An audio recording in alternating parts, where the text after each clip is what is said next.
Right, welcome everybody. Thank you for coming out today. My name is Melissa Mardo. I work in the Feinstein Institute for Public Service as a program coordinator. Hi everyone, I'm Kaitlyn O'Malley. I am the Senior Associate Director in the Office of Academic Services, and I'm also the Director of the Friar Foundations Program. And I've been fortunate enough to work at Providence College for the last 11 years and very excited to have this conversation with you all today. Just going to share my screen and we can go ahead and get started. So, as many of you know, on July 17th, we lost two great leaders of the civil rights movement, Congressman John Lewis and Reverend C.T. Vivian. Both of these men dedicated their lives for social justice and equality and to making the ideals that define America a reality for all Americans, no matter their race.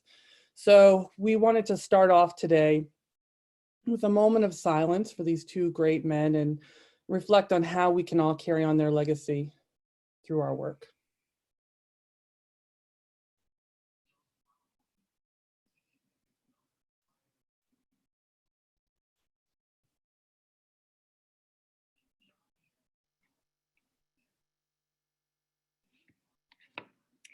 Okay, thank you everyone for, again, joining us today and also for participating in that moment of silence. We know that the funeral service for John Lewis is happening right at the same time. And so some of you might have that on in the background, but we really do appreciate that you are coming and taking the hour to be with us today. A couple little housekeeping notes is that for any questions that come up while we're presenting, we encourage you to use the Q&A feature at the bottom of your screen for any questions to come to myself and to Kaitlyn. And we will be asking questions that require you to do some self-reflection. So if you're like me and you need a pen and paper, make sure to get that now so you're prepared later on. But you can also do that in whatever way it best works for you to reflect. And we want to be really explicit with our conversation today that we welcome everyone to be part of this conversation, but this is specifically for white folks to think about themselves and their actions, but any BIPOC individuals, which stands for Black, Indigenous, People of Color, are certainly welcome to attend this conversation today. So you may or may not have noticed, we are white. And so the question we have got is, why are two white women having this conversation? And so about a year ago, Melissa and I started having conversations like this across our campus. And our goal has been to normalize the conversation of race with white people. Too often, our conversations are kind of in groups like this. And it is important for us all to do the work. To be clear, the people of color in our community are the experts. They are the ones that have already done the work. They have shared their stories, they have written, they have spoke, they educated us, they have, submitted demands. But now it's time for us as white people to hear what they say, read what they say, and do the work on our own, educate ourselves so that we are better educated and able to engage in this and engage in a work around change, because change cannot happen until white people consistently, meaningfully, and deeply engage in the conversation of race and examine their role in creating a racist society. So where are we today? How are we entering this conversation? We've had three great series before this. Dr. Mendoza took us through the psychology of implicit bias, helping us understand the processes in place there. Dr. Dillon explained that as a Christian institution, we are called to anti-racism. Though we fall short often, we are called to it, and that is, we must keep working towards that as part of our Christian identity. And Dr. Chambers addressed systemic racism and explored all the ways within our society that racism is pervasive in our systems, in just how we operate in society. So on On top of all of that, in the last couple weeks, we've seen on social media many members of our community, people of color who have our former students, current students, faculty and staff, have shared their pain, their experiences throughout our community. This is not happening somewhere else. This is happening at Providence College, and these are people that we consider to be part of our Friar family, and they're hurting, and they are sharing what they have gone through. In response to this, Father Sicard, our leader, president, he reached out, shared with an email on July 23rd, showing that he recognizes their pain. And he also recognizes that what they are feeling is rooted in the failure, often unintentional, of many of us over the years to recognize and address injustice and systemic racism. So as we move forward in this conversation today, and I know it's something that I think about a lot, how do I reconcile my experience of loving to be part of the Friar community, the Friar family? I love the people I work with. I'm in awe of my students who give me so much hope for the future. How do I reconcile that feeling with the stories that are being told over and over again of people in our very community that are not feeling the same way I feel and do not feel like equal members of this community? So that's where we enter this conversation. And because of that, we want to be very intentional that we are focused on the individual today. And so we can see 4 different levels of racism: individual, internalized, institutional, systemic, and all of these are important. But for a lot of work to happen, it's really important that we're looking at the individual first. So looking at a lot of stories with Black at PC, the comments are like, you know, shame on Providence, or all these different things, do better, but we need to look at ourselves first. It's very easy to go into the abstract and look at PC overall and systems that need to change, and that is extremely important, but we need to also examine what we are doing on an individual basis to perpetuate some of that racism and to perpetuate that hurt that is existing in our community today. And when we get into our conversation, which will look a little different, be very written instead of verbal because we have so many people with us today, we are going to use some agreements. And these are borrowed from Courageous Conversations, which is a wonderful organization that works with within education on conversations about race. And so while I have not been able to attend yet any of their sessions, these agreements and some other pieces that we will use have been pretty prominent in a couple other discussion groups that I've been a part of. And so we want to use it to really center and ground us for today's conversation. So first, we really want to stay engaged. Recognizing that all of us are in challenging environments coming from home. Kaitlyn's kids might pop in at some point. But this is really an opportunity for us to dive in and being mindful that this could be difficult because white Americans have been culturally conditioned to not talk about race. And so this might be really hard to do for a whole hour, but do your best to stay engaged. We also want you to speak your truth. So be honest about your thoughts, your feelings, your opinions, and please don't say when we're posing some questions later on what you think you want us to hear. Please be honest and true to yourself because you are the only expert in your own, racial experience and personal realities. We also want to put out there that you will be experiencing discomfort. It's actually disingenuous for us to engage in this conversation in a feel-good way. So we need to acknowledge the discomfort that comes along with that if we're looking at the reality of race and racism in a very honest way. And finally, we need to expect and accept non-closure. So in 1 hour, we are not going to solve racism, unfortunately, but due to that, again, we're not going to reach any closure, but hopefully we are going to be now more comfortable talking about it. The more comfortable we are with talking about it, the more comfortable we feel learning. And then we can share with other folks. And then both individually and collectively, our actions and our intervention should be able to change from that. We also want to go through 6 conditions from Courageous Conversations as well. So first, we want to just establish a racial context that is personal, local, and immediate. And so we need to look deeply and again, introspectively at our own racial existence to be able to understand any of the other complexities that are going on in America. We also need to normalize social construction in multiple perspectives. So we have to understand, how racial meaning is inherited and interpreted and passed on from generation to generation. We also need to use a working definition for race, which this is one that we in particular want to highlight. And so when this posting first went out on Instagram, saw some comments that were like, oh, I'm Italian and I'm white and aren't we all God's children? And how does that work?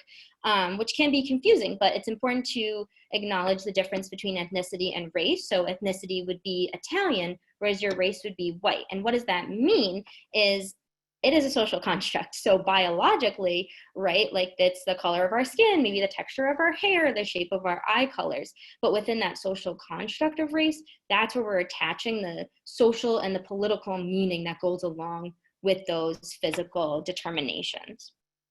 And so we also want to isolate race, which we don't do in a lot of our conversations. And again, is a challenge because white Americans don't have to engage in this as well. So another piece we want to highlight for today, and then monitor agreements and conditions and establish parameters.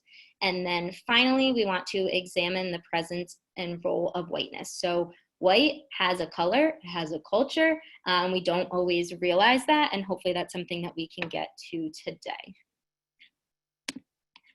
And so what we're going to do in a moment is have a poll question for everyone who is here today. So this is also from Courageous Conversations. I'm just going to take a moment to explain and to model before we pose it to everyone else. So this compass has 4 quadrants. So I'm going to start in the top left with believing and moral. So that would be, I'm coming to the conversation and I believe that policing is wrong. Right? Or I'm going to move clockwise. You could be in the thinking and intellectual stage, which is maybe where a lot of our faculty members, if they're here today, are coming through, where it's like, I just need to read everything and digest the information and get books and get articles, all of that to understand what's going on. You might be in the social and doing. Let's say you're facilitating a conversation for white people about race and becoming anti-racist. So that's where I'm definitely falling in today. But you might also be in the feeling and emotional stage, which is just reflecting on what is going inside as you are reacting to all of this information and news. So I'm going to put up a polling question and let you all answer just where you are entering the conversation today on the compass. So I am launching that poll and hopefully everyone can quickly take that poll. And then I will share the results so we can see where folks are falling today. I think this is a great exercise to just always check in with yourself, understand where you are, also understanding that other people are going to be in different places than you. And so, you just got to always focus on where you are in that moment and where you're entering the conversation. Mm-hmm. Right, we're about 80%, so give it another couple seconds. Hopefully we could get to 100. Those last folks just want to vote.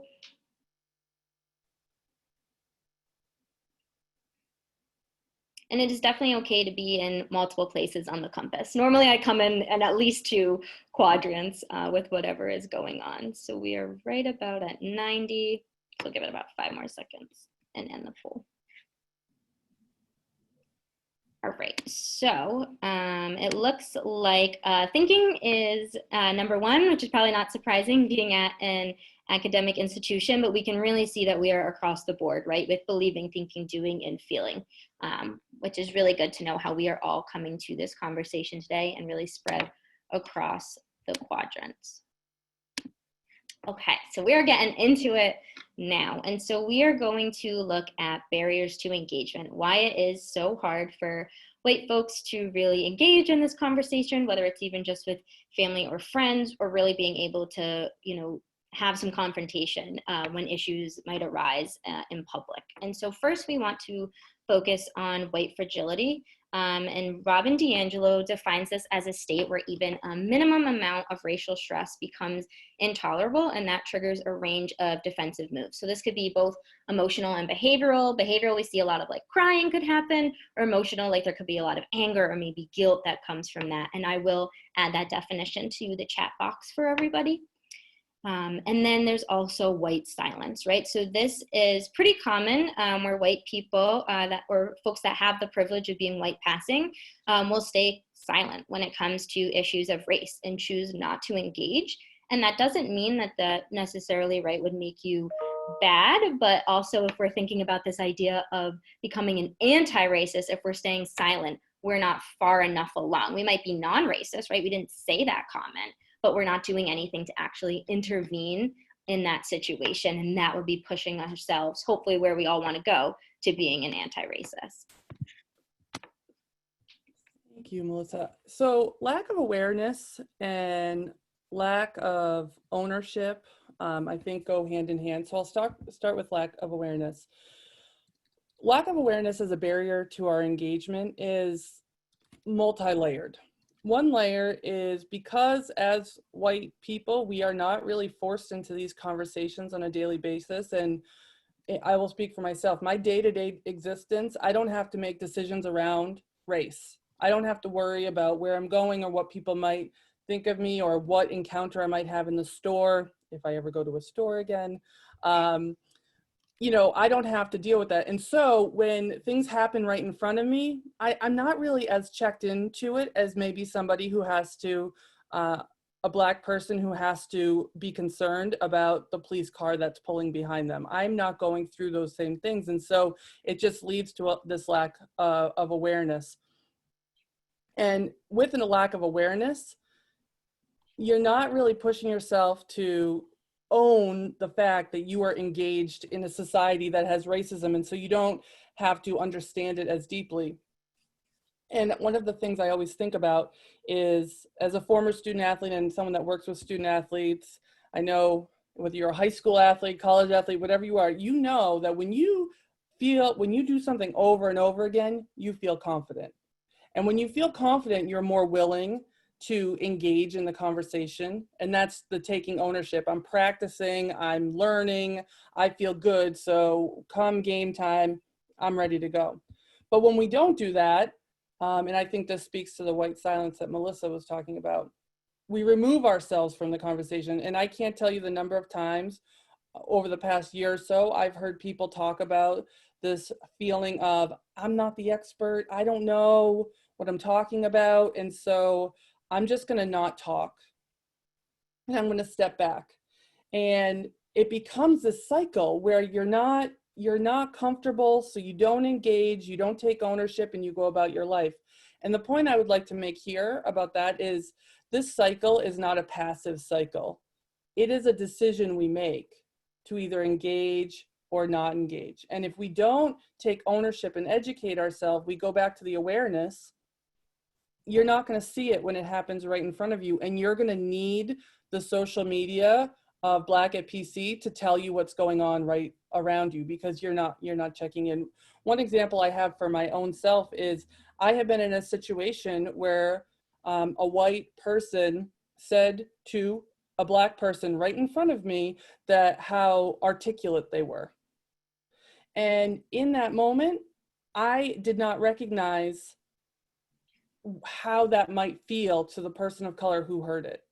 And it wasn't until the story was explained to me through her lens that I began to understand that when you were saying this, it wasn't said as a compliment. It was saying, oh, we're kind of surprised about that. But my lack of awareness in the moment meant I couldn't intervene and I could not be an ally for that person. I could not step in because I really wasn't paying attention. And again, that goes back to a decision. That was a decision of not educating myself and not being prepared for those moments. And then finally, we have perfectionism, which a lot of us could fall into, myself included. Like Kaitlyn was saying, right, this idea that you need to be an expert to be able to engage. Neither of us have PhDs in this, right? Like, we just think this is an important conversation that white people need to have, but there's definitely this fear of like, I need to have read this many books or know this language, and the language and terminology is always changing. And I was talking with one of my friends about this, and I was like, oh, you know, I had a conversation with my godmother for the first time ever about race. And she was sort of like, I don't really understand. Like, you know, you can look at someone and you know that they're a different race, and me trying to explain like how race was a social construct. And I was telling my friend, I was like, I don't really know. I feel like I wasn't as clear as I could have been, and I didn't use the right words that I wanted to, and going on and on. And she was like, well, you had the conversation, right? Like that was the first time. Like that's okay that maybe you didn't have it exactly how you wanted to, but when does any conversation ever go like that, right? And that if you just think about that, that'll prevent you from having the conversation again. And the goal is that hopefully this was your first but not last time engaging with your aunt. And so I was like, oh yeah, like that is total perfectionism coming into play with me saying it was wrong and then me maybe not wanting to engage in the future or feeling like I had to do so much research and be prepared like it was a presentation instead of a conversation. So that is a pretty common barrier that does exist. Okay. And so now we are going to turn it over to everyone here to begin to have some questions for self-reflection. And so what we are going to do is we'll read the question. Kaitlyn and I are going to model some examples, and then we are going to ask that you share. Now you can either do this in the chat feature, which will be seen to everyone, or if you prefer, you can put it in the Q&A section, which will then just go to us. And then from there, we'll just highlight some examples, obviously not linking it to any names, but just sort of seeing some common themes. So again, remembering our agreements and our conditions for this conversation today as we ask for you to begin this self-reflection. So first, we want you to think, how has my white identity afforded me privileges that other folks may not have had?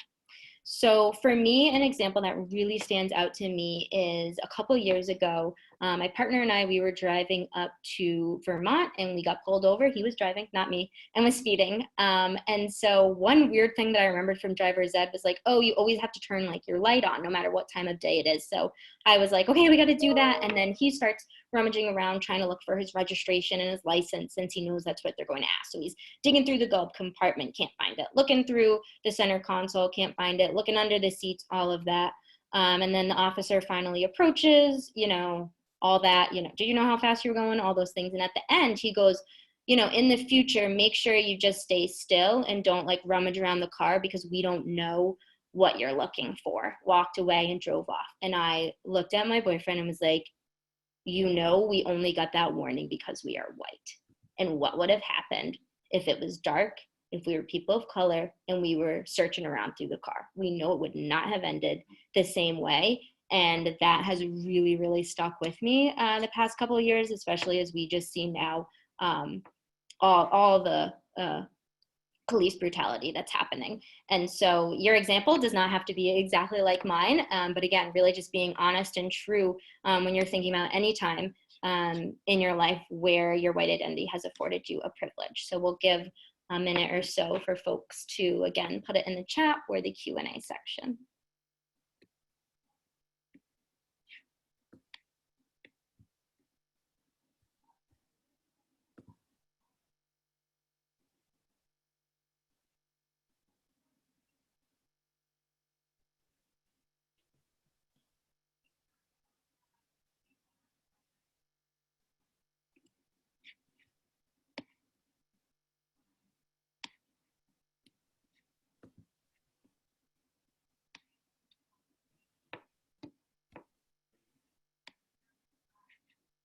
Yeah, so we see some folks saying they've never had to think about if they were welcome in a place. They can just really go anywhere they want, that people have not been followed, in a store.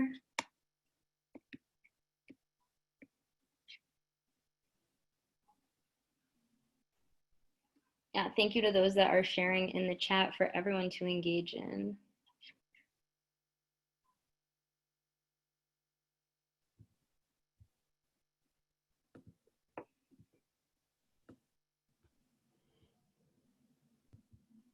I see a couple comments about parents, and I just wanted to share a story that happened to me recently that I had shared with Melissa about as many of you are home with your kids a lot. I have a 5-year-old and a 3-year-old, and we don't watch a lot of TV, although I will be honest, there's a lot more now. And on the news, there's been a lot of coverage about Black Lives Matter, obviously, and the police brutality. And we've made a point to try to explain that people are working towards justice because not everyone has an equal society. But we've never talked about police.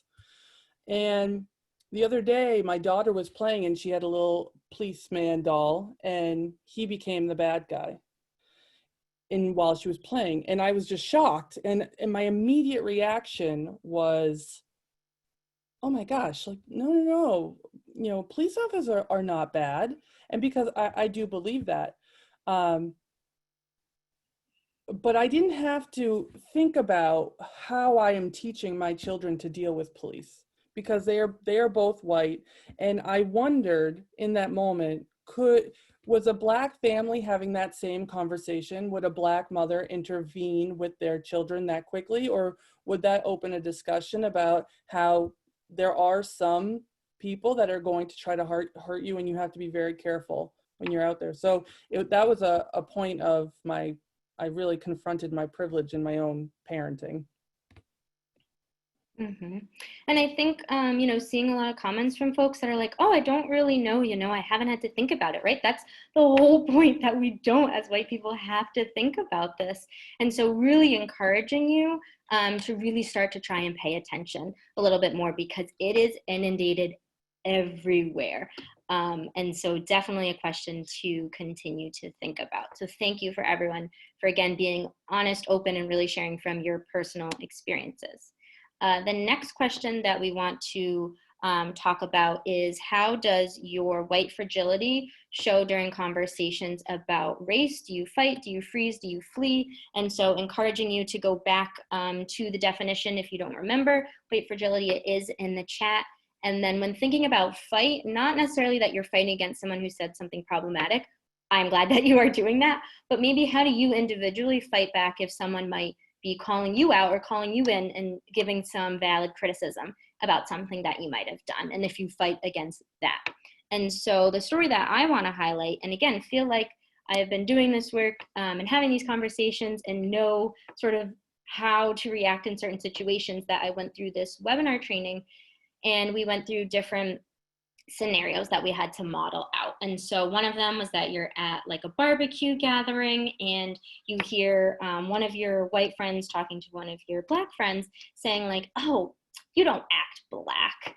And what do you do in that moment? And I was like, well, like, I know I should probably intervene, but I probably will just like whisper to the person next to me and be like, did you hear like what she just said? And maybe afterwards go and check on my friend, right, privately. And again, thinking about how that's not racist, not saying the comment, but extremely problematic, that white silence is so loud and that I am freezing in that moment instead of using some sort of question to say, what do you mean by that, right, in that scenario. And so again, this is something that we'll always have to continue to work on and can show up in day-to-day conversations, whether it is with our family or friends. It definitely happens in the work environment and out in public as well. So again, encourage everyone to put those either in the Q&A section or the chat section for how your white fragility shows up during conversations about race.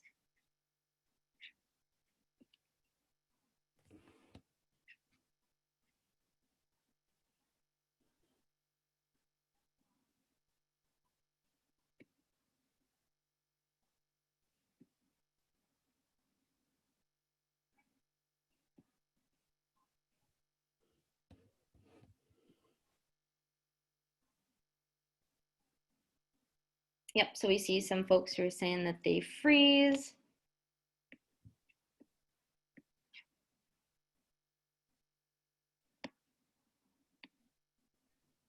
Yeah, right, like we're getting anxious and we're nervous. We're probably going back to some of that perfectionism, right? Do we know what to say, how to say it? Is this the right moment? I certainly can fall back on my, well, I'm an introvert, so I never am confrontational with anyone, but that is my excuse, and that is my white fragility showing up and letting me be comfortable in my little bubble where I don't have to talk about race, and really trying to push myself forward and not continue to use that to engage.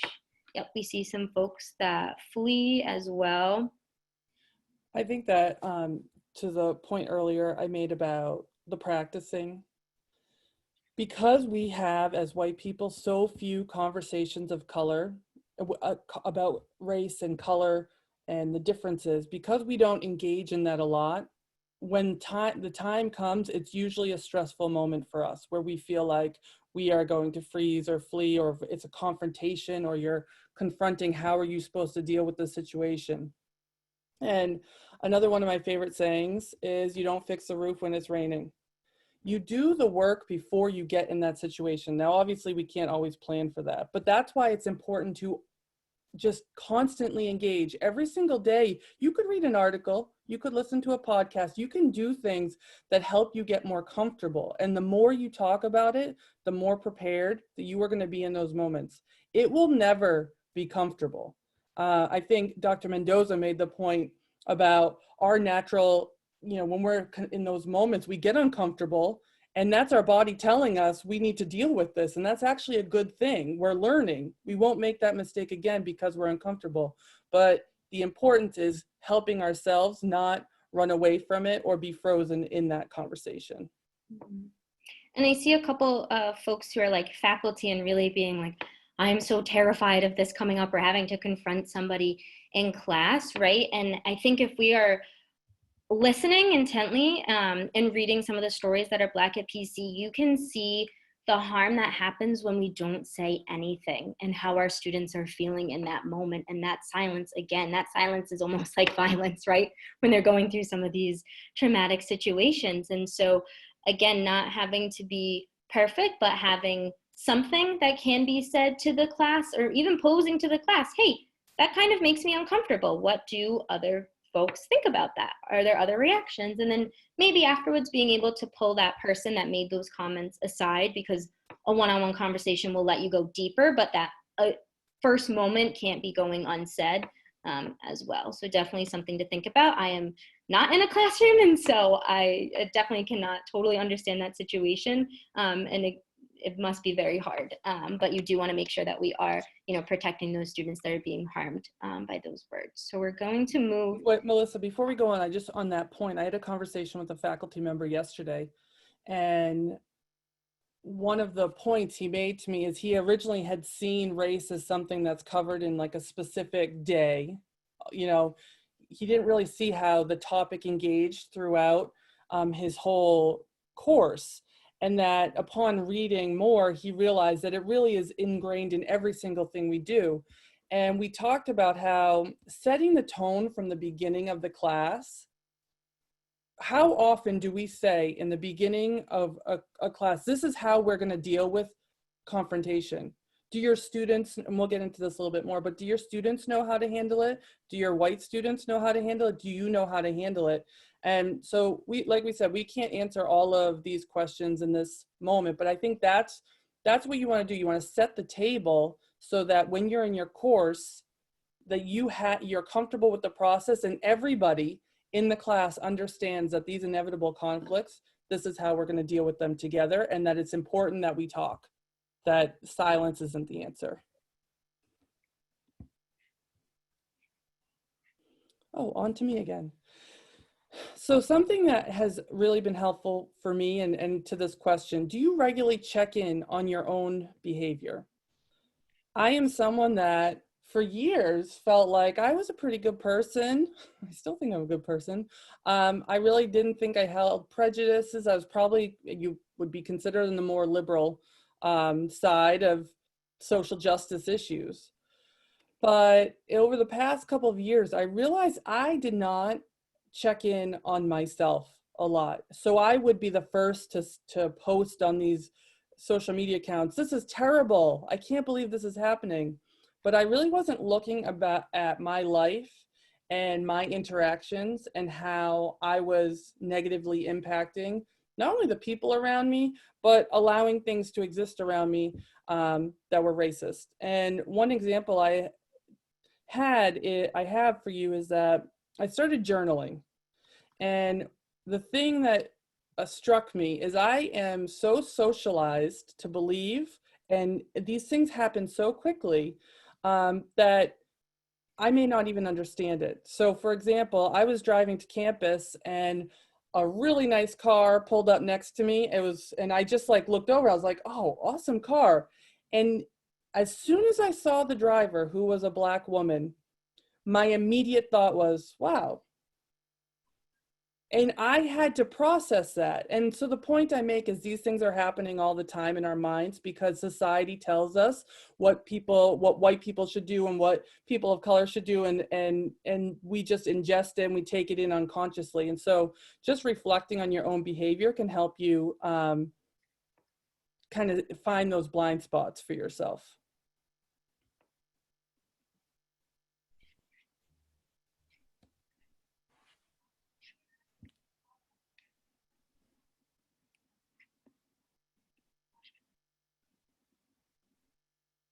It sounds like a lot of people are feeling that same way of needing to work on the self-reflection.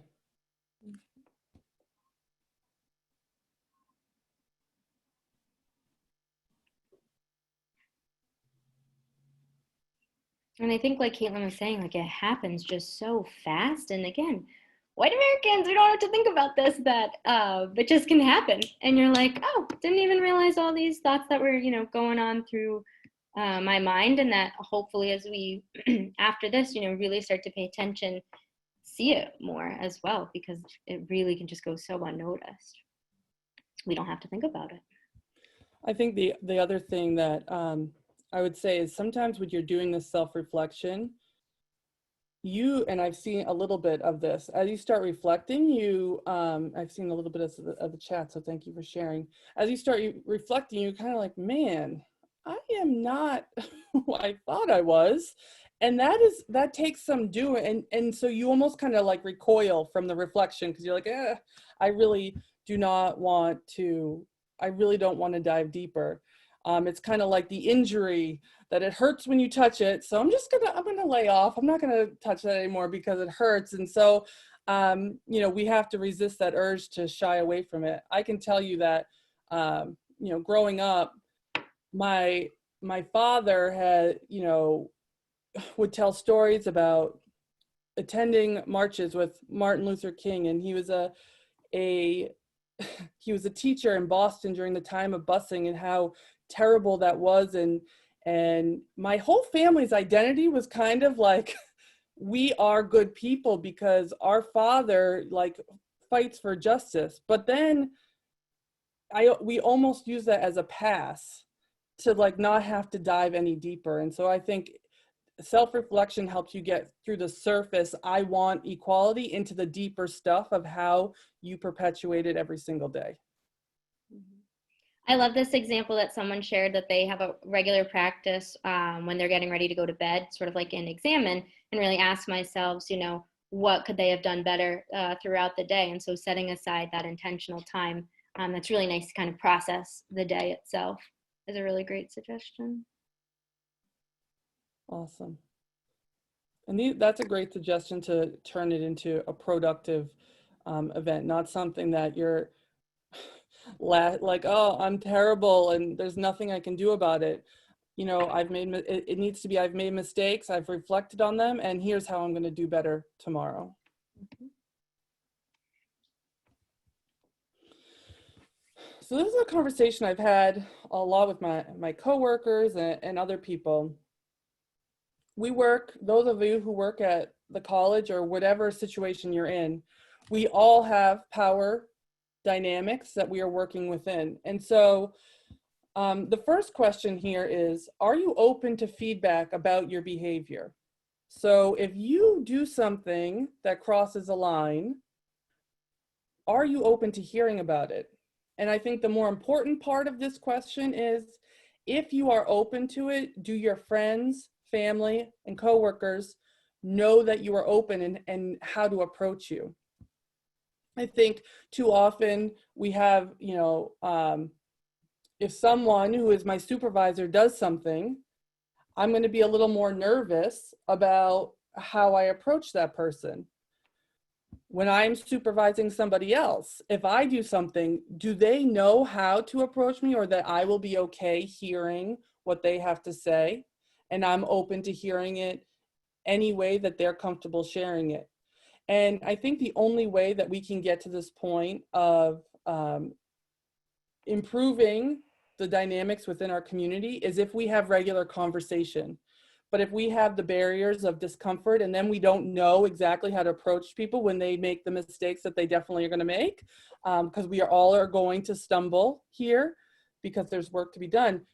How do we tell everyone, okay, this is how I want to, how do we make it comfortable, I guess is what I'm trying to say. Make it part of our process, what we do as a community, what we do in our offices, what we do in our homes, that we are open to feedback.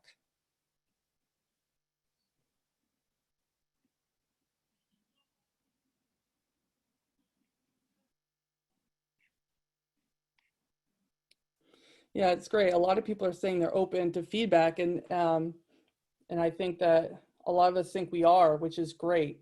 And then going the next step in communicating that and making sure within our groups, our work group, our family group, our social group, again, if we ever see people again outside of Zoom, you know, in those other groups, how do you guys engage in that conversation? And I will put out there that as white people, we probably don't have to do this.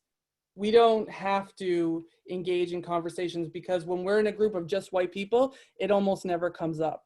So having the initial conversation, setting the table, if you will, for this conversation is going to hopefully in the future bring it out. And I would love to see, I know not all of us, because we have some alums here, but a lot of us are at PC, like how do you let your students know that you're open to feedback?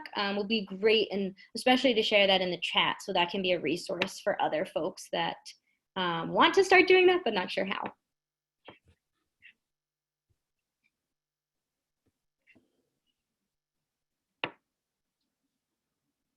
Yeah, I think asking questions is a really great way to engage with folks and start to have a dialogue. Yeah, I think that's a great point about we don't want to make universal assumptions about people's experiences because of what we've seen on TV or what we read. Every single person is going to have a unique experience. And so if we can ask the question, then we can hear from them and make sure that we're not painting broad brushes. Mm-hmm. I love the comment on someone's teenage children are giving all the feedback, which I know that I do with family members as well. Oh, that's great about this is a student perspective talking about professors having stickers on their door. Could be really great to have something that's, you know, Black Lives Matter, or, you know, we have the rainbow sticker and safe space stickers. So that's a really great suggestion. All right. And then our last question that we have here is thinking about how I have intentionally or unintentionally contributed to white supremacy. And Kaitlyn, in the notes, I have a link about white supremacy culture and characteristics, if you don't mind putting that in the chat for everyone to be able to read. So for myself, what I am thinking about for an example is along this idea of beauty standards within like white supremacy culture. So my hair is tied back today, but I have pretty like wavy curly hair, and definitely want to acknowledge I do not face the same backlash that women of color face for having their hair natural. But I am very aware and uncomfortable about this idea of what my hair looks like natural versus if I want to show up to work and be quote unquote professional, right? And so since coming to BC, I've gotten my hair blown out pretty much every week so I could go to meetings, I could be taken seriously, you know, people would know that I am an employer and all of that, instead of having my hair in a braid or down with its waves. And so I have definitely continued to contribute to this idea of white supremacy and what does it mean for women to wear their hair in the workplace, and that we only view professional as having straight hair. So that is something that I am continuing to work on. And I think the article does a great job of highlighting a lot of other examples as well of where you contribute to white supremacy. So I would encourage, if folks want to open it up and look quickly if they're not sure, or again, use the Q&A or the chat section to think about how they are intentionally or unintentionally contributing to white supremacy culture.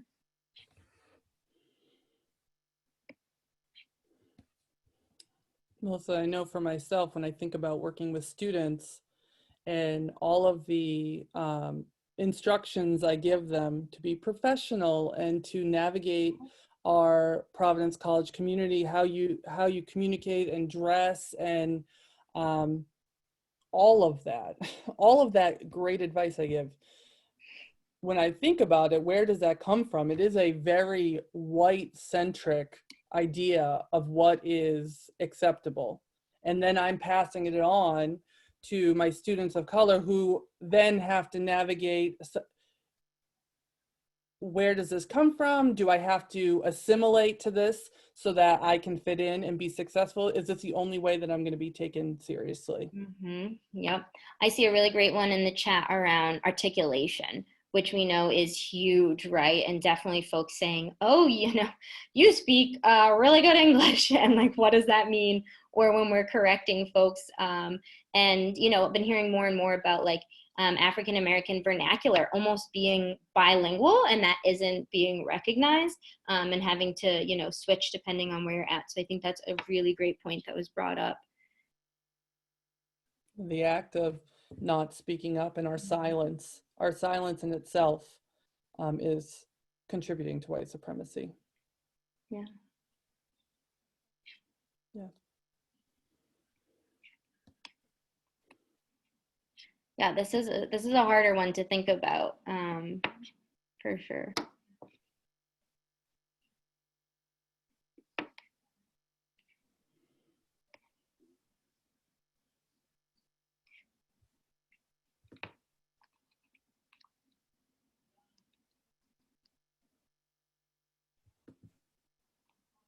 Yeah, I think that's really great, right?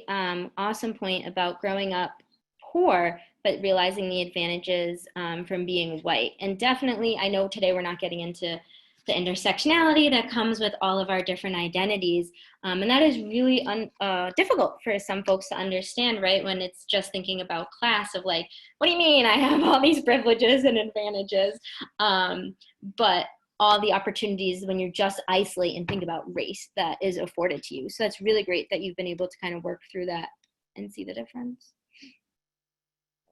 A lot around silence and housing. This is great.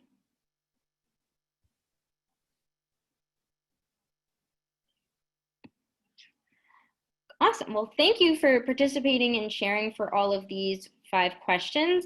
And what we are hoping is that this leads to a lot of personal commitments that you all can continue after this conversation. There's really no point of this being just a one-off, right? We don't just want to have projects, but we want to have progress overall. And so I'll let Kaitlyn sort of start off with some of the personal commitments. Yeah, so I think this goes back to, like Melissa's saying, and what we said earlier, the work that needs to be done. And before I get into this, I've been thinking a lot about coronavirus and COVID-19, and I say it with a chuckle because everyone on here, that is our reality. And so the thing I was thinking about is when we were told around here, March 12th, I think, that kind of the world all changed. Tournament was shut down. We all were to work from home, and we all switched. We changed our lives. We didn't go out.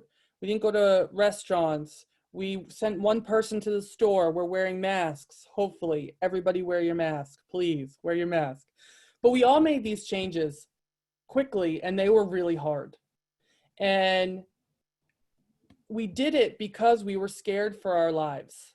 We were scared for our safety. And if we could do that because we were scared for our own safety and the safety of our community, we need to be scared for the community, our Black community, our people of color in our community, because they are suffering. They're suffering physical and emotional violence every day. And so as we think about these personal commitments, it may seem hard to take on a new thing or to journal every day or to think about our complicity and racism every day. But think of what we're capable of. If we believe strongly enough in this, we can do it. So I know here are just things that you can jot down yourself. One way I'm going to educate myself. We're going to be providing a list of resources from ourselves and from other students. We've had some great students who are willing to contribute to this. One, think about who can you get more comfortable talking about race with. Do you have a white friend, coworker that you can start the conversation with so that you're working through your stuff before you're in a situation where you need to respond, or you're putting your stuff on a Black person that you're in conversation with because you haven't worked through it yourself? One way I'm holding myself accountable to anti-racist work is, so I think accountability is huge. Using a friend, reflecting in what you're doing every single day, just finding ways to not just say it, but to do it. Do you want me to go through this whole thing? Yeah, so the last two, sorry, we have also borrowed this from American University. And so they have a Summer Institute for Education, Equity, and Justice. And what they always encourage with their conference is something that you are going to start doing and something that you are going to stop doing. So we also want to encourage you to start to implement that just in your day-to-day, to take that from this presentation and examining some of your own actions, behaviors, feelings, emotions, all of that. So hopefully folks have been able to write these down. We're going to move to the next slide, but this will be posted online if you were like, oh, what were some of those discussion questions, or what were the personal commitments? I want to go back to those. And so this is our first slide of some anti-racist resources. So Kaitlyn and I both put down our top picks. So we have books and podcasts and films, sort of depending on maybe the best way that you might learn.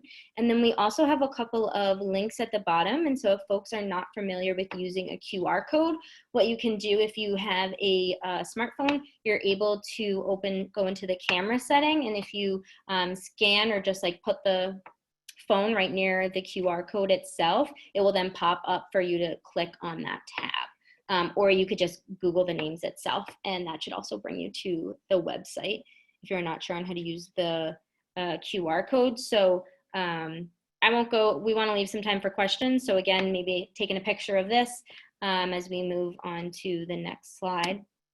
And so we also wanted to involve some student voice in this as well, and hear some of their picks for books and films, and also really good websites that provide more information. I mean, Google is an amazing tool that you can find out a lot about. And so this again is really just to get started, and some of our pieces and opinions that we think is a good place to go to next, but definitely not the end of it.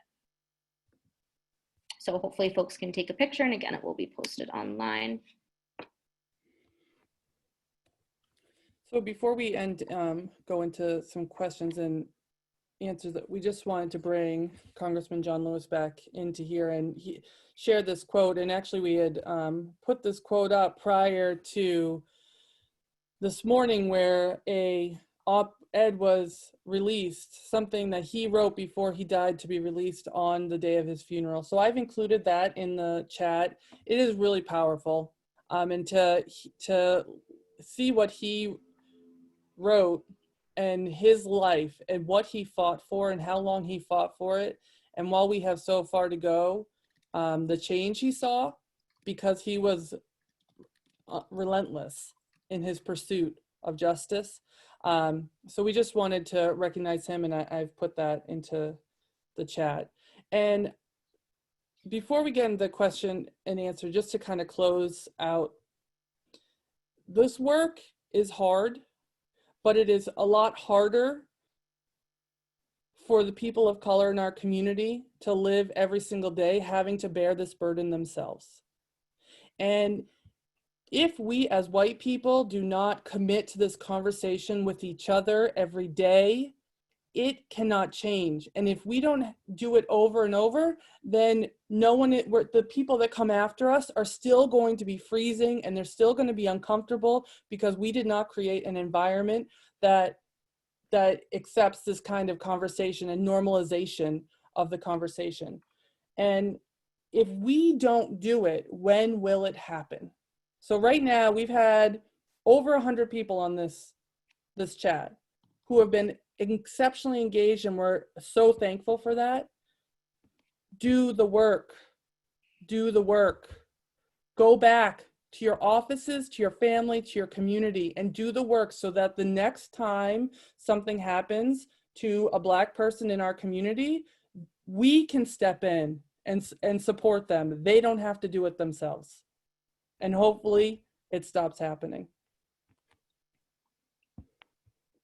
So we have a couple minutes left, and we would encourage you to put any questions that you might have in the Q&A section. We won't be able to get to all of them, but we will be able to write down the questions and then respond, and that will be put up online. And maybe, Nick, if you want to add in the chat when people can expect for this to be posted online, probably in the next week or so, that's when we can also include some longer written answers to any questions we can't get to in the last few minutes. So there's one question that, Kaitlyn, I think maybe we can tag team on, are only white people racist?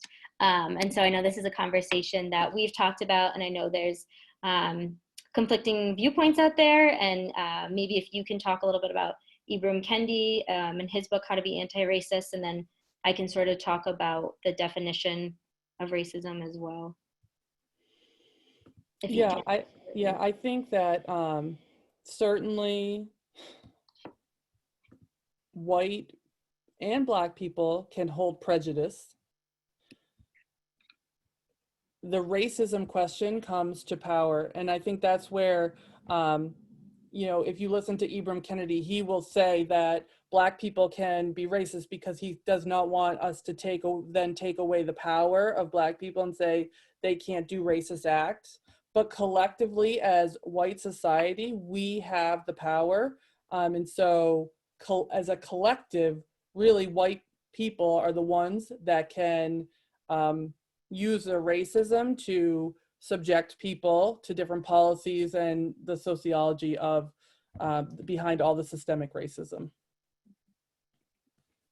I don't know if you want and the definition that's most commonly used for racism is like privilege plus power. That's being used as well. So something to think about, and again, especially with the collective. Do you want to pick maybe one more question that we have time for, Kaitlyn? Yeah, I'm reading through here. I'm wondering, there's some really great ones here. How can the administration be made aware that the process is broken on campus for students to have a voice? Progress needs to be made to change the system. And I think that to end on that note too, we need to all speak up, and there has to be systemic change. And I think right now it is too much in the corners. There's like a group of people that will speak up. Maybe it's on social media and they will have support, but we all have to come together. And I know Black at PC, the social media on Instagram, has been asking for concrete actions, and they've really called for people to say what can change specifically that can be given to the administration for action. Mm-hmm. So while I don't have an answer to fix that, I think we need to keep talking about it and keep listening and keep hearing what systems in our college are preventing people from feeling like equal participants in our community.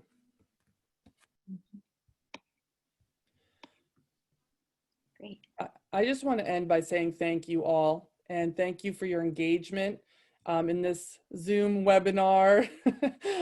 Really appreciate it, and I hope that the conversation continues. And thank you, Melissa, for all your work on this and for being a great teammate. Yep. And really, like, we are on this journey for life. And so if anyone ever wants to have these conversations, feel free to email either of us. This is what we really like to do. And now that we know 100 other people are really interested about it in the PC community, this is great that we can have accountability amongst ourselves to keep this conversation going and to really change our actions, behaviors, and hopefully PC culture overall. So thank you, everyone.